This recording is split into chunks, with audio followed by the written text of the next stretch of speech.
Disney is one of the most popular and supported companies in the world. With billions of fans and supporters across the planet, they have a hold on everyone's nostalgia, as it has been a part of every single person's childhood. But what most people don't know is that Disney has one of the darkest pasts of any company imaginable. This is a past that they would love for you to forget, yet a past that they seemingly continue to repeat. With ties to groups that I can't mention in the first 30 seconds of my videos, they rhyme with Ghazi. To blackmail, thievery, and social experiments that people didn't consent to. Welcome to Dystopia. This is a new series that I'm going to be doing on the channel, so I hope you guys enjoy. There has been a bit of an experiment that Disney seems to be completely obsessed with. No one really knows why, but they continue to try and make what they deem the perfect town. And in these tries, we have a story that gets extraordinarily dark really fucking fast. It is a town that has been harmed in every single way that a perfect town probably shouldn't, which is surprising because it's only been up for about 27 years. On top of that, it is an extraordinarily small town. The town we're going to be talking about today is named Celebration.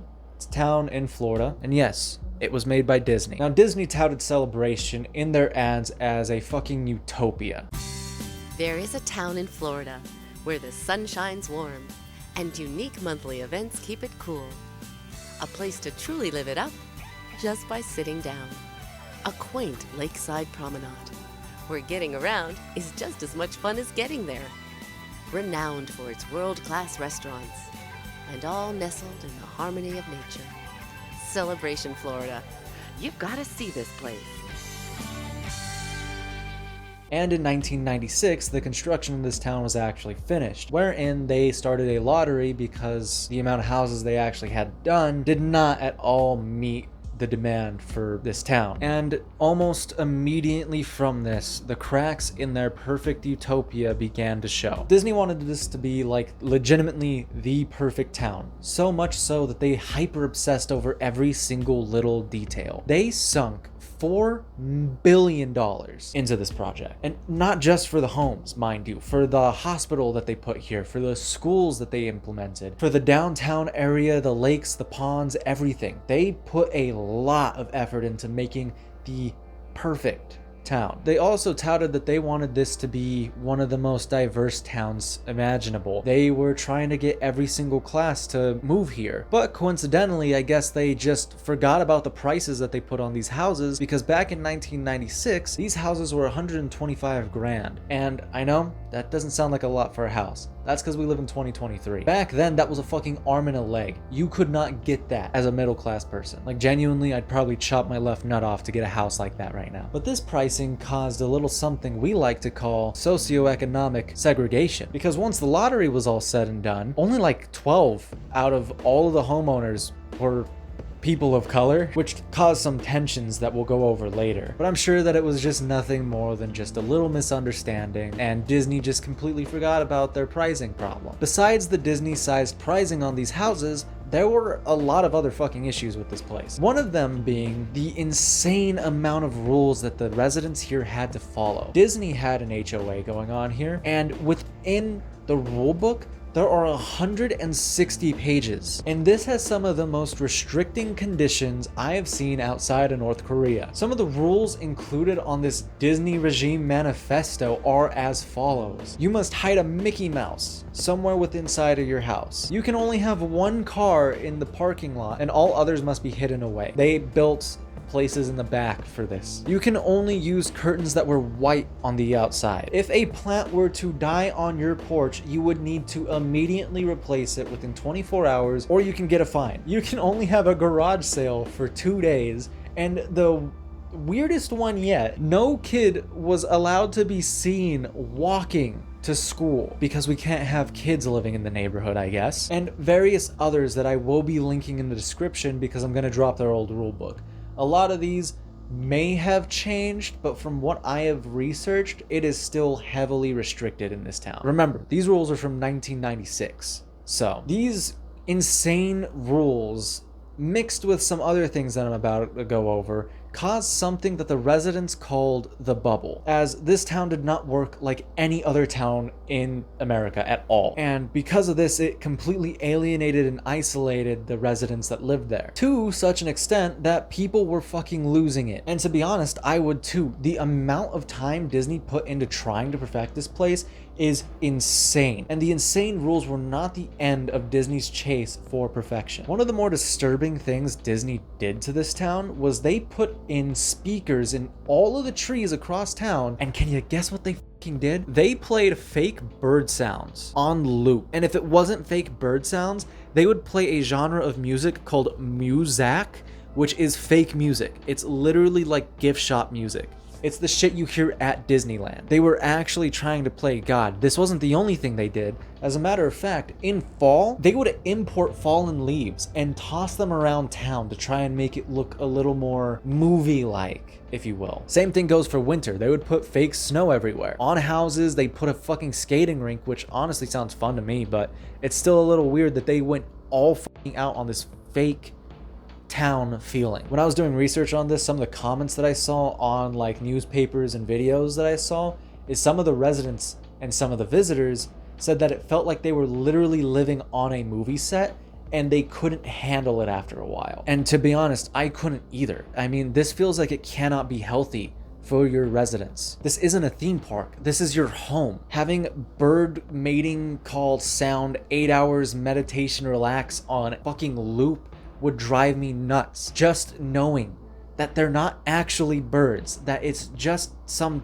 kid playing a recording. The mega corporation that owns this town is literally trying to Truman Show you. And those are just the little things. As more residents began to move in, a lot of the bigger cracks started to show. And I mean that literally. The houses had cracks in them. They were falling apart. Many of the houses were already starting to show signs of decay within the first 4 years of people living there. It was found that at least 70 of these houses had roofs that needed to be fully replaced, and a little bit more needed to be like fixed up because they were still leaking. Mold was taking over the interior of people's houses, and balconies were being separated, among other things. By the way, these are still issues that people are facing to this day. These are many integral issues that houses for this price at the time should not be facing whatsoever, especially when built by a company like this. And the reason, of course, is because Disney hired out contractors to build these houses, but decided that they were going to give them extremely tight deadlines and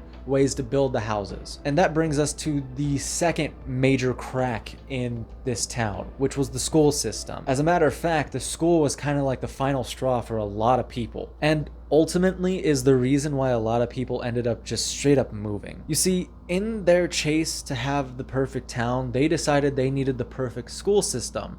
And in order to do that, you know what they did? They fucking experimented. Mind you, this was back in 1996, so keep that in mind as I explain this to you. They opted for a more progressive learning style than what is the norm, in which they would pack at least 80 kids per classroom, which I don't know about you, but that sounds like a goddamn disaster to me. They also did not have a grading system in place when making this school, and that was intentional because they didn't want a grading system. But little known fact about 1996, you needed grades to get into college. I mean, you still need grades to get into college now. I don't know why they thought that. So parents were obviously pretty pissed about this. They felt like their kid could not get into prestigious schools because for about a year or two, there were no grades given out to anyone. And so a lot of parents just felt like this school was completely a waste of time, started pulling their kids out, moving them to other schools, or just straight up selling their houses and leaving the town in general. In which I don't really blame them. I mean, it's a fake town. I could not stand that for the life of me. On top of that, the teachers there were known to be extraordinarily harsh to kids on their report cards when the grading system was implemented. Because yes, it was implemented after a force of change by the town itself. On top of that, within the first year of this school being open, not only did the principal quit, but several of the teachers also just up and dipped as well, because this was not the normal way to teach kids and no one was trained on this shit. And with this, we had some darker issues arise from this school that we will get into later in the video. And very quickly, I would like to talk about the type of people that would like to live in this town and did like to live in this town, because I find it both interesting the psychology behind it, and very important for what we're about to talk about. The type of people who lived here were a lot of Disney fans, a lot of people who would suck Mickey Mouse off if they could, given the chance. And that in itself is a horrifying thought to me. You see, I think we all know that Disney has a little bit of a cult going on with it. They're called Disney adults, but there's a step above Disney adults that are kind of like deemed Disney worshippers at this point. And those are the type of people that moved to this town, is people that had the money to do so and saw it was Disney. Now, these Disney worshippers, as you would like to call them, tend to be people who want to escape from the real world and leave their problems behind. They want to live in basically what is a fantasy land, and this attracted people that would like to do that because that is what it was advertised as. This town was advertised as a fucking fantasy land that you could live in. I kid you not. They were advertising that this place is the perfect neighborhood where everyone is friendly to each other. Kids are running around. It's perfect. The seasons are all perfect. Everything is perfect. And you don't have to deal with any real world problems. And that inadvertently attracted a little bit of psychopaths, honestly, in my opinion. Disney worshippers are the type of people that can't seem to have a firm grasp on reality and would rather just pretend like they don't have any problems at all. Now, I would also like to talk about the weird segregation shit that has happened in this town, because as I stated at the beginning of this video, there was a little bit of segregation happening. Like I said, there were only about 12 black owned houses within this community, and we do actually have a incident of a shopkeeper who was asked about it, and he went on and basically just said, they don't like me, I don't really like them, they're not comfortable with me, and they show it. Doesn't necessarily say that there were issues, racial issues going on within this community, but it does kind of lean into that a little bit. And honestly, I wouldn't be surprised. This is a mainly white, mainly rich area. There was no one in this area, and still to this day, it is a fairly rich, there's no like real lower class or middle class here. It's all like high up there. Now, content warning. This section of the video is where we start getting into a lot of the darker shit, and there is quite a bit of darker shit. So just, you know, fair warning for everyone here. So first things first, I would like to summarize what we just talked about a little bit, just so that way you have a little more context as to why these crimes even began to happen. Disney made a Utopia, tried to make a Utopia, I would say, and they failed fucking horribly because they decided they were gonna have all of their residents follow insanely strict rules, and they were also gaslighting them into like this weird movie set thing with playing fake bird sounds, fake snow everywhere, fake fallen leaves everywhere, making it feel unreal. This isolated the population and drove people a little crazy because of it. On top of that, there was already issues with a lot of the houses that were built and a lot of the school systems implemented. The structure of this town, both physically and figuratively, was falling apart at the seams. With Disney trying to play God at every turn, they seem to forget that things are always imperfect. Not only this, but the divide in class made the residents of color here feel unsecure with their position in the town. Oh, by the way, one of the rules for the HOA was that only homeowners can change any of the rules. Seeing that there were very little black voices in the homeowners association, you can assume that if anyone had any racist or like, you know, not so fun ideas, maybe they could fuck over their neighbors of color. So yeah, they had that breathing down their back too. The focus Disney had on perfection might as well have put a blindfold over their head, because while they were being so anal about their HOA rules, they completely neglected one of the most dangerous parts of this neighborhood, which was, by the way, a pond that they built themselves on the tightest turn road I have ever seen in my life. A pond which is now deemed the death pond, due to it taking multiple lives and still claiming victims to this day. A pond in which they didn't bother to put up signs or, I don't know, a wall until it already claimed 3 lives confirmed, by the way. This was only the confirmed ones that it has taken. And that was in 1998, 2 years after everyone started moving in. On top of the death pond, the crime rate for some reason started to pick up a little bit. And a lot of big city people don't tend to realize this, but small towns tend not to have a very high crime rate or one at all, if any. And again, in 1998, a group of masked robbers broke into a family's residence and started threatening their lives for their, well, financial shit. Which honestly isn't too much of a surprise to me, simply because Celebration was known to everyone outside of it that it was just filled with rich people who probably didn't own firearms. Not much is said about this incident, but it kind of gets the ball rolling for a really weird and violent crime spree that happened within this town. Keep you updated on the timeline. Simply for timeline's sake, Disney bailed on this town in 2004. That doesn't mean Disney influence wasn't there, because it very much still is. They completely abandoned this project once they realized that people were unhappy, because an unhappy town is an imperfect town.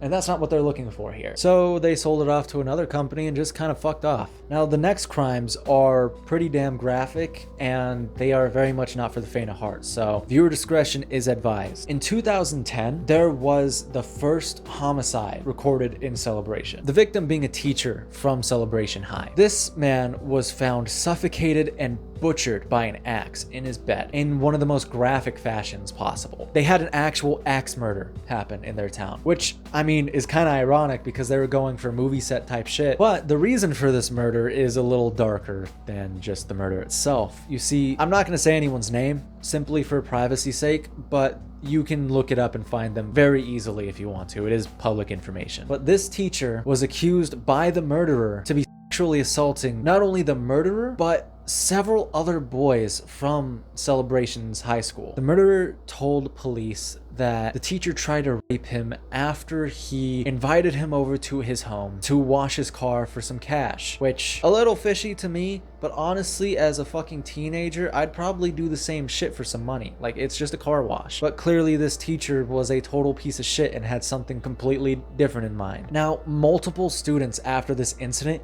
came out about this teacher and basically confirmed it. He was a pedophile and he was molesting kids. And a lot of the newspaper articles, for some reason, during this time go into some pretty disgusting and graphic details that I'm not going to be sharing here, simply because that's not the type of channel I am, so I'm not going to do it. And not even a week after this incident, there was another murder, and this one was suicide by cop. A man boarded up his house and started firing. When police showed up, he killed a cop and then proceeded to kill himself. Not much is really known about this incident. People speculate that it might have been because of a recent divorce and the failure of his company, and that he might have just been severely depressed and he just couldn't take it anymore. There have been a lot of weird and unnecessary death in this small town for seemingly no reason. But one of the more recent ones is one that I would like to point out, because I think it's actually a lot more telling on the type of people that live within this town than anything else could be. In 2022,